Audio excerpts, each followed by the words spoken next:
Paris prosecutor said that the two men who were taken into custody on Saturday night have been up before a judge, and the charges they are looking at are robbery as part of an organised gang and being part of a criminal conspiracy. Those two men, she said, had partially confessed to taking part in the Louvre jewel theft, although she didn't go into much more detail about what they said because Et si le vol le plus audacieux du Louvre n'avait pas été l'œuvre d'un solitaire, mais celle d'un syndicat obscur ayant payé les voleurs pour le commettre? En un clin d'œil, le FBI et un allié inattendu, connu uniquement sous le nom de ICE, ont fait irruption dans un tribunal américain et ont clos le dossier contre 4 hommes qui avaient vidé le palais de ses joyaux de la couronne. Une nouvelle vidéo, déjà virale, montre l'instant final et tendu où ces hommes se sont échappés du musée le plus sécurisé du monde. Mais qui tirait les ficelles derrière ce rideau? Comment ont-ils réquisitionné une grue, percé les murs du Louvre par un après-midi ensoleillé à Paris et orchestré une évasion sans faille, pour être ensuite acculés dans un jet commercial juste avant que les autorités ne les cernent? Aujourd'hui, nous levons le voile sur l'instant précis où l'affaire a été classée. 2 des présumés cerveaux sont déjà derrière les barreaux, tandis qu'un 3e a été arrêté alors qu'il tentait de fuir le pays à bord d'un vol commercial. Nous allons décortiquer les dernières images, nous entretenir avec un spécialiste retraité des crimes artistiques du FBI et découvrir comment de nouvelles preuves réécrivent le récit du plus grand vol de bijoux au monde. Préparez-vous, ce que nous allons révéler pourrait changer toute l'histoire du vol le plus audacieux jamais commis au Louvre. Imaginez le soleil éclatant sur Paris, les ombres ordinaires d'un jour de semaine s'étirant sur les couloirs historiques tandis qu'une main cachée payait les voleurs pour qu'ils entrent dans l'histoire. Rejoignez-nous alors que nous exposons le cerveau, l'argent et le mystère qui hantent encore le Louvre. Et si, il y a tout juste 1 minute, un afflux inattendu de fourgons de police et une silhouette solitaire, connue uniquement sous le nom de ICE, était descendu sur un tribunal américain classant l'affaire contre les 4 hommes qui s'étaient échappés du Louvre avec ces joyaux de la couronne. Imaginez le choc qui a traversé la ville lorsqu'une nouvelle vidéo est devenue virale, révélant l'instant final où les voleurs s'éloignent du musée le plus sécurisé du monde. Dans cette histoire, nous levons le voile sur cet instant précis. 2 des présumés cerveaux sont déjà derrière les barreaux, tandis qu'un 3e a été attrapé alors qu'il tentait de fuir à bord d'un vol commercial, juste avant que ICE et les agents fédéraux ne les cernent. Mais qui tirait les ficelles? Comment ont-ils réquisitionné une grue et percé les murs du Louvre par un après-midi ensoleillé à Paris? Et quelles nouvelles preuves réécrivent l'histoire du plus grand vol de bijoux au monde? Rejoignez-nous pour décortiquer les dernières images, nous entretenir avec un spécialiste retraité des crimes artistiques du FBI et explorer comment cette percée pourrait changer la façon dont les musées protègent leurs trésors. Les salles de marbre du Louvre n'avaient jamais semblé vulnérables, mais la lumière matinale d'un jour de fin avril animait la ville de touristes. L'entrée principale du musée, une façade de verre poli, était saturée de l'éclat des appareils photo et des gardes qui devaient suivre le rythme de centaines de visiteurs. Pourtant, un angle mort existait dans les galeries latérales, où les joyaux de la couronne étaient exposés dans une vitrine faisant partie d'un atrium plus grand. Une grue, une nacelle élévatrice robuste et une équipe d'hommes en combinaison de travail s'étaient positionnés à un pâté de maison de là, prête à frapper. Lorsque le cambriolage a commencé à 9h30, la routine du musée battait son plein. Des familles affluaient par les portes d'entrée, un flux constant d'étrangers dont les pas résonnaient contre la pierre ancienne. Les galeries latérales, où se trouvait la vitrine de la couronne, sous un angle de vue bas, étaient surveillées par une seule unité de patrouille. Les caméras de ces galeries fonctionnaient selon un programme qui alternait, pendant les heures de faible affluence, offrant aux voleurs une fenêtre d'opportunité. Leur plan était simple mais sophistiqué. Utiliser le crochet d'une grue pour soulever la nacelle élévatrice, s'introduire par une entrée latérale rarement inspectée et découper le verre renforcé avec un outil de coupe silencieux qui ne déclencherait pas le système d'alarme. Les images des caméras embarquées de la police montrent les hommes se déplaçant avec le calme d'opératifs chevronnés. Leur silhouette était encadrée par la lumière du soleil qui filtrait à travers le plafond voûté du Louvre, projetant de longues ombres sur le sol. Le lourd châssis métallique de la nacelle élévatrice surplombait l'entrée latérale, et une équipe de travailleurs en gilet orange coordonnait le levage d'une plaque d'acier qui avait été placée pour couvrir l'entrée. Lorsque l'épée acier fut forcée, le premier suspect, le visage masqué, inséra une longue lame dans le verre, sectionnant le cadre d'un seul mouvement net. Le deuxième suspect, avec une paire de pinces en acier brillant, arracha la vitrine de la couronne du mur, révélant un cadre en or et argent étincelant, déjà poli pour lui-même. Le troisième homme, portant une longue échelle étroite, glissa la couronne dans une mallette sur mesure préparée à l'avance. À cet instant, les diamants de la couronne furent retirés du cadre, cachés dans une poche sombre qui s'avérerait plus tard être une pièce essentielle de preuve médico-légale. C'est ici que l'équipe d'enquête sur les crimes artistiques du FBI et le ministère américain de la Justice sont entrés en scène. Tandis que l'enquête initiale avait débuté avec la police française, un groupe d'agents fédéraux est arrivé à Paris pour coordonner l'opération. Ils ont apporté avec eux une trousse de police scientifique, une collection d'échantillons adhésifs et un réseau d'experts qui traquaient les biens culturels volés à travers les frontières depuis des décennies. Les enquêteurs français ont été particulièrement intrigués par le léger résidu de poussière de diamant laissé sur l'un des échantillons adhésifs, suggérant que les voleurs avaient dépouillé l'intérieur de la couronne de ces pierres précieuses. Cette poussière, maintenant exposée dans la salle d'audience où l'affaire a été classée, a été la clé pour relier le crime aux hommes qui s'étaient échappés au lever du jour. Dans la salle d'audience, la tension était palpable. Les hommes avaient été inculpés de complot en vue de commettre un cambriolage et un vol de biens culturels, et les preuves semblaient accablantes. Pourtant, la défense avait argué que l'incapacité de l'État à sécuriser les galeries latéraux du Louvre constituait une négligence. Dans un rebondissement dramatique, Ice, un agent dont le nom complet reste inconnu, mais dont la présence est reconnue dans plusieurs juridictions américaines, s'est avancé au centre de la pièce. D'une voix calme mais autoritaire, il a annoncé que l'affaire fédérale était classée et qu'aucune accusation supplémentaire ne serait déposée. La salle d'audience a éclaté en un mélange d'applaudissements et de silence stupéfait. Les têtes des hommes se sont baissées de soulagement et leurs corps se sont affaissés au fond de la salle d'audience tandis que la sentence finale était lue. Ce moment a été capturé par une caméra en direct et les images ont été immédiatement partagées sur les réseaux sociaux, suscitant une vague de spéculation et d'analyse. En coulisses, la police française avait récupéré du matériel abandonné et une cache d'échantillons médico-légaux dans la nacelle élévatrice garée à un pâté de maison. Ces échantillons, de minuscules carrés adhésifs qui avaient recueilli des empreintes digitales, des fibres et même une trace de la rare poussière de diamant, ont été les petits cailloux qui ont mené les enquêteurs de la scène du crime aux résidences des suspects. En comparant les motifs des échantillons aux effets personnels des suspects, les enquêteurs ont confirmé que les deux hommes en détention avaient orchestré la voie d'évasion du début à la fin. Ce fil d'Ariane médico-légal souligne la précision des connaissances des voleurs. Ils connaissaient les horaires de patrouille du Louvre, les temps de rotation des caméras et le moment de l'afflux matinal de visiteurs. Lorsque l'histoire a éclaté pour la première fois, l'agent spécial retraité du FBI Dave Bass était incrédule. C'était vraiment consternant de voir qu'une telle opération pouvait réussir dans un lieu aussi vénéré que le Louvre, a-t-il déclaré, rappelant le poids historique de l'institution. Bass, dont les 10 années passées au sein de l'équipe de lutte contre les crimes artistiques de l'agence l'avait vu suivre le mouvement des biens culturels volés à travers les frontières, a offert une perspective qui relie l'expérience des forces de l'ordre et une profonde passion pour la préservation du patrimoine commun de l'humanité. Le cambriolage ressemblait presque à une scène de cinéma, un mélange parfait de planification, d'audace et d'exploitation d'une faille de sécurité, a-t-il noté. Bass a établi des parallèles entre cet incident et d'autres vols d'œuvres d'art significatifs dans l'histoire. L'opération était exceptionnellement bien répétée, a-t-il souligné. Le timing était délibéré, exécuté pendant une période où le musée était bondé de visiteurs, un choix audacieux qui indique un niveau de connaissance interne ou du moins une compréhension approfondie des rythmes quotidiens du musée. Il a ajouté que les vols audacieux exécutés en présence du public et dans des délais aussi courts sont rares.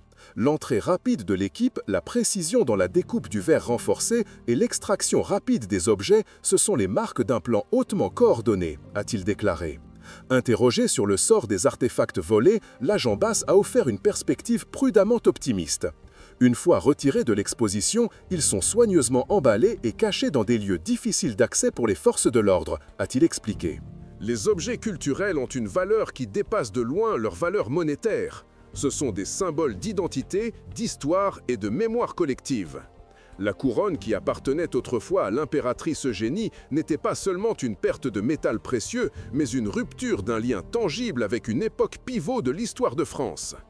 L'agent Bass a averti que lorsque des institutions comme le Louvre deviennent des cibles, il ne s'agit pas seulement d'un échec institutionnel, mais d'un échec sociétal qui signale un changement inquiétant dans les priorités du crime organisé. L'agent Bass a conclu en réfléchissant à l'impact plus large que cet incident pourrait avoir sur la manière dont les musées et les institutions culturelles abordent la sécurité à l'avenir. These two men are suspected of being those who penetrated the Apollo Gallery to take the jewels. The first, aged 34 and of Algerian nationality. The second suspect is aged 39. He's already known to authorities for aggravated theft. Lorsqu'une institution aussi emblématique que le Louvre devient une cible, cela force une réévaluation de l'équilibre entre l'accessibilité et la protection, a-t-il déclaré. Nous devons reconnaître que le public n'est pas la seule variable. Il existe également des couches de processus internes, de protocoles de personnel et de déploiements technologiques qui doivent être continuellement évalués. Il a exhorté les musées à investir non seulement dans des dispositifs de dissuasion physique tels que des caméras et des vitrines renforcées, mais aussi dans des approches basées sur le renseignement qui anticipent les menaces internes potentielles et les capacités évolutives du réseau de crimes artistiques. Les conséquences du cambriolage ont résonné bien au-delà des salles de marbre de Paris. Les deux hommes actuellement en détention en France sont devenus la pièce maîtresse d'un récit d'enquête tentaculaire qui s'étend bien au-delà des couloirs dorés du Louvre. La police, armée d'une nacelle élévatrice qui était garée à un pâté de maison, a récupéré non seulement l'équipement abandonné des suspects, mais aussi une cache d'échantillons médico-légaux, de minuscules carrés adhésifs discrets qui avaient capturé des empreintes digitales, des fibres et même un léger résidu de la rare poussière de diamant que les voleurs avaient prélevé de l'intérieur de la couronne. En comparant les motifs des échantillons aux effets personnels des suspects, les enquêteurs ont retracé un fil d'Ariane de la scène du crime aux résidences des suspects, confirmant que les deux avaient bel et bien orchestré la voie d'évasion du début à la fin. Le fil d'Ariane médico-légal souligne une couche plus profonde et plus troublante, la précision des connaissances des voleurs. La merveille architecturale du Louvre, son grand atrium, ses plafonds voûtés et ses murs de pierre centenaires, n'a pas été conçue en tenant compte des tactiques furtives des criminels arts modernes. Pourtant, les voleurs ont exploité un angle mort que seule une personne intimement familière avec les routines du musée aurait pu identifier. La programmation délibérée des caméras pour qu'elles effectuent une rotation pendant 1 heure de faible affluence, juste après que l'afflux matinal de touristes ait dépassé l'entrée principale. À 9h30, le personnel de sécurité était débordé par l'accueil des visiteurs aux portes d'entrée, tandis que les galeries latérales, qui abritent la couronne, restaient sous la surveillance d'une patrouille minimale. Dans ce moment fugace, les voleurs se sont glissés, ont agi avec un calme délibéré et sont ressortis avec la couronne sécurisée sans déclencher aucune alarme. Les implications pour la sécurité des musées sont profondes. L'engagement du Louvre en faveur de l'accessibilité, permettant à des milliers de visiteurs de déambuler librement dans ces salles historiques, a paradoxalement créé une vulnérabilité qu'un petit groupe bien entraîné a pu exploiter. Les protocoles de sécurité sont désormais confrontés à une question difficile. Comment préserver l'atmosphère ouverte et invitante qui définit le musée tout en renforçant simultanément chaque point d'entrée potentiel contre un assaut coordonné ? La réponse, comme le suggère l'enquête, ne réside pas seulement dans davantage de caméras ou de serrures plus robustes, mais dans un système dynamique qui anticipe les menaces internes, s'adapte continuellement aux techniques criminelles en évolution et tire parti des réseaux de renseignement pour prévenir les attaques. Derrière le vol se cache un vaste réseau transnational de crimes artistiques qui prospère sur la juxtaposition du patrimoine culturel et des marchés noirs lucratifs. Les trafiquants spécialisés dans les artefacts inestimables ont longtemps cultivé des routes qui serpentent à travers l'Europe de l'Est, le Moyen-Orient et les marchés souterrains des capitales occidentales. La couronne volée, avec ses diamants enchâssés retirés de la monture métallique, est devenue une marchandise qui pouvait être passée en contrebande hors du pays avec une relative facilité. Une fois séparés de leur sertissage orné, les diamants eux-mêmes sont devenus des actifs très liquides. Contrairement à la valeur originale de la couronne, qui était liée à son contexte historique, les diamants pouvaient être vendus sur le marché libre, générant un profit important pour les voleurs. La découverte de poussières de diamants par les enquêteurs français sur les échantillons médico-légaux a fourni la preuve cruciale qui a lié le crime aux hommes qui s'étaient échappés à la lumière du matin. Elle a également démontré comment la science médico-légale peut jouer un rôle en comblant le fossé entre les vols très médiatisés et la poursuite de la justice. La salle d'audience où l'affaire a été classée est devenue une scène pour le dévoilement de cette poussière, un rappel tangible des bijoux volés de la couronne et un témoignage de la planification méticuleuse des voleurs. Alors que l'histoire continue de se dévoiler, l'affaire classée devant le tribunal américain restera une pierre de touche pour les futures enquêtes sur les biens culturels volés.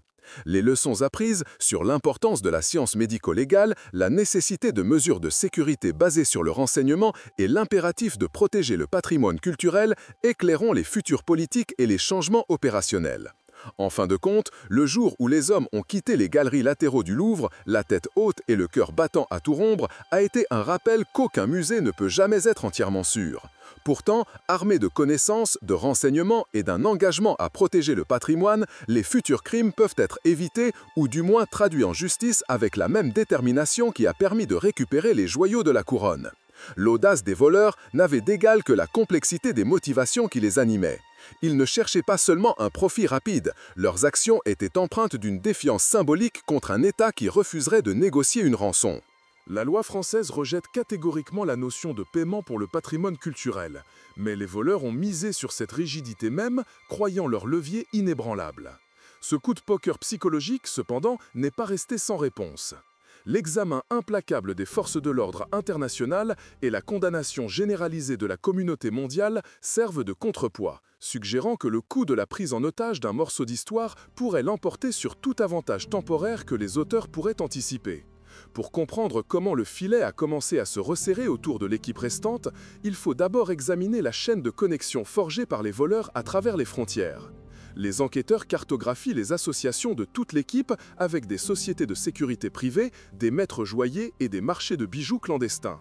Une partie importante de la piste mène vers des régions réputées pour leurs services de rétail, en particulier Israël, où les tailleurs de pierres précieuses ont la réputation de restaurer les tailles antiques avec une grande précision. Ces ateliers, bien que légitimes, deviennent des sites potentiels où les pierres volées peuvent être modifiées et ensuite réexportées. Si la rétaille a lieu, cela ne change pas seulement les caractéristiques physiques des gemmes, mais peut également réduire leur valeur marchande. Cette perte de valeur potentielle compliquerait le modèle de profit des voleurs et soulève des questions sur leur objectif ultime. Était-ce un pur gain financier ou un acte de sabotage symbolique contre l'héritage culturel du Louvre ? L'action rapide du FBI aux États-Unis, arrêtant 4 suspects supplémentaires, a souligné la nature transnationale de cette menace. Cette arrestation n'était pas un événement isolé. Elle a mis en évidence le réseau complexe de coordination entre les agences fédérales, locales et internationales. L'observation d'un seul analyste médico-légal peut déclencher un effort d'enquête mondiale. Dans le cas du cambriolage du Louvre, l'équipe médico-légale s'est concentrée sur les microtraces de métal laissées sur les composants de la couronne. En analysant les résidus, ils ont reconstitué les moments de manipulation et de rétaille. Ces données médico-légales granulaires offrent un moyen de localiser les pierres manquantes avant qu'elles ne se dispersent au-delà de toute récupération, transformant les bijoux de reliques perdues en cibles repérables. Dans le même temps, les enquêteurs ont dû naviguer des complexités éthiques impliquant des sociétés de sécurité privées et des joailliers qui pourraient posséder une connaissance involontaire des mouvements des voleurs. Instaurer la confiance avec ces entités est vital. Sans coopération, la probabilité de localiser et de récupérer les bijoux diminue. Les équipes d'application de la loi ont établi un cadre de dialogue, offrant l'anonymat et la protection à ceux qui divulguent des informations. Cette approche a accéléré la récupération des artefacts perdus, décourageant de futurs crimes en établissant un précédent selon lequel la coopération produit des avantages tangibles. Parallèlement aux enquêtes sur le terrain, des unités de cyber-renseignement ont été chargées de pénétrer les canaux de communication cryptés du marché noir. Le marché noir avait auparavant prospéré grâce à un certain niveau d'anonymat, permettant aux voleurs et à leurs complices d'opérer dans l'ombre. Cependant, une surveillance accrue a entraîné un virage vers des formes d'échange plus clandestines, souvent menées via des plateformes d'échange cryptées. Ces canaux sont désormais disséqués par des analystes du renseignement qui suivent les métadonnées, les géolocalisations et les empreintes numériques. En reconstituant des données apparemment triviales, comme le moment d'un échange ou le langage typique utilisé, les équipes peuvent identifier des suspects et tracer le chemin des bijoux volés. Le discours sur les réseaux sociaux concernant l'affaire a évolué, passant de la simple spéculation à une plateforme d'information en temps réel. Des témoins et des experts en sécurité ont partagé des observations sur les angles de caméra, les routines des gardes et les vulnérabilités architecturales. Une légende d'un utilisateur de TikTok, avez-vous remarqué l'angle mort dans la galerie inférieure, a incité à une inspection plus approfondie de cette zone, révélant une caméra partiellement obscurcie. Une publication Instagram qui mettait en évidence l'absence de détecteur de mouvement près de la vitrine de la couronne a déclenché un audit immédiat par des consultants en sécurité français. Ces informations citoyennes sont devenues des pistes inattendues, complétant les méthodes d'enquête traditionnelles et ajoutant une couche de participation publique à la sauvegarde du patrimoine. Pour le personnel du musée, l'impact psychologique du vol a été profond. Both of them had been living in the suburbs north of Paris. One of them, a 34-year-old man, an Algerian national, had been arrested at Charles de Gaulle airport on Saturday night as he was preparing to board a flight to Algeria on a one-way ticket. He was previously known to police for theft. The other one, a 39-year-old man who had previously been convicted of theft in 2004 and 2018. So the investigation continues. Les employés qui se sentaient auparavant confiants dans leurs mesures de protection sont désormais aux prises avec la connaissance que leurs routines peuvent être exploitées. La réponse du Louvre, par conséquent, ne consiste pas seulement à combler les lacunes physiques, mais à aborder les facteurs humains sous-jacents. Les programmes de formation mettent l'accent sur la conscience situationnelle, l'évaluation des menaces et les protocoles de réponse rapide. L'objectif est de cultiver une culture de la vigilance où chaque membre du personnel, du garde au conservateur, reconnaît son rôle de défenseur de première ligne du patrimoine. La formation s'étend également au-delà du personnel. Les visiteurs sont désormais plus conscients de leur propre sécurité dans les espaces culturels. La stratégie de communication du Louvre inclut désormais des conseils de sécurité, encourageant les visiteurs à rester vigilants et à signaler toute activité suspecte. Ce changement de comportement des visiteurs crée une couche de sécurité passive. La conscience collective d'une foule peut dissuader d'éventuels intrus, car la probabilité d'être observé augmente. Simultanément, les équipes d'enquête déploient une technologie forensique qui retrace le parcours des bijoux du coffre français vers des enclaves cachées du marché noir. En examinant les micro-résidus de métal sur les composants de la couronne, les analystes forensiques peuvent reconstituer la chaîne de possession, identifiant les moments où des manipulations ou des retailles auraient pu se produire. Cette analyse granulaire offre non seulement un potentiel pour localiser les pierres manquantes, mais fournit également des preuves médico-légales qui pourraient impliquer des bijoutiers ou des sociétés de sécurité spécifiques dans les opérations des voleurs. La réaction mondiale aux arrestations aux États-Unis a mis en lumière un point crucial. La protection du patrimoine culturel est une responsabilité partagée. Les gouvernements, les musées, les forces de l'ordre et le public ont tous un rôle à jouer. L'interaction entre la science forensique, la cyberintelligence et le travail de détective traditionnel reste essentielle dans cette quête.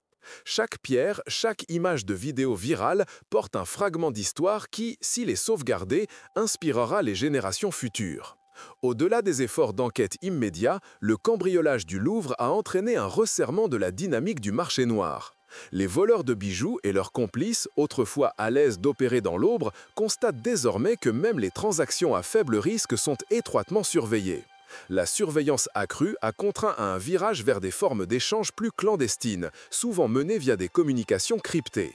Les unités de cyber-renseignement suivent les métadonnées, les géolocalisations et les empreintes numériques pour pénétrer ces couches de secret. Il en résulte une approche plus sophistiquée de l'application de la loi, mêlant le travail de détective traditionnel à une technologie de pointe. Le discours des réseaux sociaux a également évolué pour devenir une plateforme d'information en temps réel. Des témoins, des experts en sécurité et des spectateurs curieux partagent des observations sur les angles de caméra, les routines de garde et les vulnérabilités architecturales. Ces commentaires, agrégés par les équipes d'enquête, fournissent des pistes inattendues. Par exemple, la légende d'un utilisateur concernant un angle mort dans la galerie inférieure a conduit à la découverte d'une caméra partiellement obscurcie. Un post Instagram soulignant l'absence de détecteur de mouvement près de la vitrine de la couronne a déclenché un audit de cette section par des consultants en sécurité français. Ces informations citoyennes se sont révélées inestimables.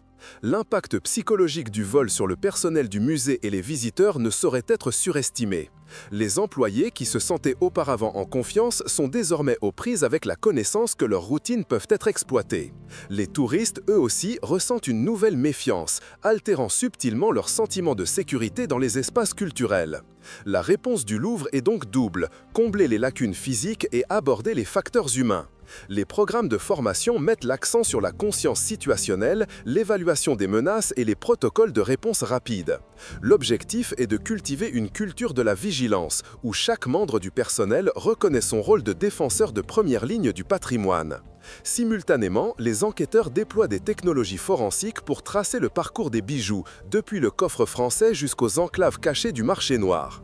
En examinant les microtraces de métal sur les composants de la couronne, les analystes forensiques reconstituent la chaîne de possession, identifiant les moments où des manipulations ou des retailles auraient pu se produire. Cette analyse granulaire offre le potentiel de localiser les pierres manquantes avant qu'elles se dispersent au-delà de toute récupération. Dans ce processus, les enquêteurs doivent naviguer des complexités éthiques lorsqu'elles traitent avec des sociétés de sécurité privées et des joailliers qui pourraient posséder une connaissance involontaire des mouvements des voleurs. Établir la confiance avec ces entités est essentiel. Un cadre coopératif peut accélérer la récupération et dissuader de futures activités criminelles. La réaction mondiale à l'arrestation des voleurs du Louvre aux États-Unis souligne l'interconnexion de la sécurité culturelle et des réseaux d'application de la loi. Elle révèle une réalité selon laquelle la responsabilité de protéger le patrimoine est partagée entre les gouvernements, les musées, les organismes d'application de la loi et le public.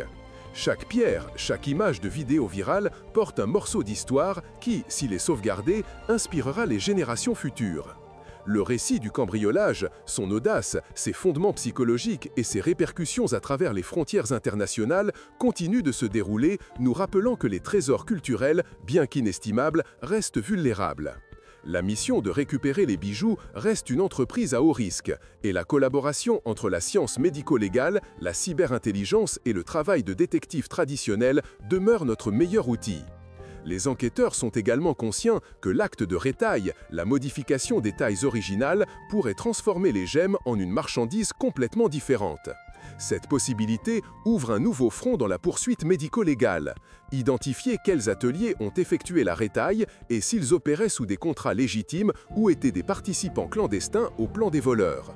Si la rétaille a eu lieu en Israël, les bijoux pourraient être déguisés et réexportés sous une nouvelle forme, les rendant plus difficiles à tracer. L'analyse des microtraces par l'équipe médico-légale vise à détecter la moindre altération, ce qui peut différencier une taille antique authentique d'une rétaille moderne. Les arrestations du FBI aux États-Unis, bien qu'un succès national en apparence, ont également eu des répercussions à l'étranger. L'appréhension des suspects a conduit à une révision des protocoles de sécurité dans d'autres musées de la région, menant à un partage des meilleures pratiques en matière de surveillance et de réponse aux incidents. Les agences internationales partagent désormais des données sur les vendeurs potentiels du marché noir, créant une base de données mondiale capable de signaler les transactions suspectes. Sur le marché noir, le passage aux échanges cryptés a rendu la surveillance traditionnelle moins efficace. Les équipes de cyber-renseignement passent au crible les canaux cryptés, employant des outils de décryptage et d'analyse de données. Même sans décryptage complet, elles peuvent identifier des schémas, tels que le timing, la cadence des messages ou même l'utilisation de certaines phrases clés qui indiquent des opérations coordonnées. En recoupant ces découvertes avec des preuves médico-légales physiques, les enquêteurs peuvent corroborer les pistes et combler les lacunes dans la chaîne de possession. En surface, les réseaux sociaux offrent une nouvelle source de preuves. Les citoyens peuvent signaler des angles morts de surveillance ou mettre en évidence des vulnérabilités structurelles. Ces observations, souvent négligées par les audits de sécurité traditionnels, peuvent changer le cours d'une enquête. Par exemple, une courte vidéo postée sur TikTok montrant un angle de caméra spécifique a révélé qu'une caméra était partiellement obscurcie. Les enquêteurs ont ensuite confirmé que cet angle mort avait été exploité lors du vol. De même, un commentaire Instagram signalant l'absence de détecteur de mouvement près de la vitrine de la couronne a conduit à un audit rapide et à l'installation ultérieure de capteurs. Ces découvertes citoyennes soulignent l'importance de la participation du public à la protection culturelle. La communication du Louvre encourage désormais les visiteurs à signaler les activités suspectes, favorisant un sens de responsabilité collective.